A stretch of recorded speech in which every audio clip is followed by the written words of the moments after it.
Kung alam mong binabaliwala ka na nung taong gusto mo, kung alam mong hindi ka niya na binibigyan ng time, kung alam mong feeling mo kinakaya ka niya o feeling mo parang wala lang sa kanya yung mga ginagawa mong effort, maybe it's time for you to think na baka tama na baka hindi nga talaga siya interesado sa'yo, na baka hindi nga talaga siya yung tao para sa'yo, na baka ayaw ka niya, na baka pinipilitan mo lang yung tadhana na maging kayo, na baka wala talagang pag-asa.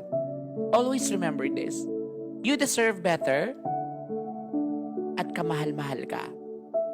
Lahat naman tayo, of course. Pero ito yung pinaka dapat mong tandaan. Hindi mo kailangan magmakaawa para ibigay yung pagmamahal, atensyon sa kanya. Dahil una sa lahat, kung mahal ka niya o gusto ka niya, ma-appreciate niya lahat yun. Kaya pumili ka nung taong alam mong ma-appreciate niya yung pagmamahal na meron ka.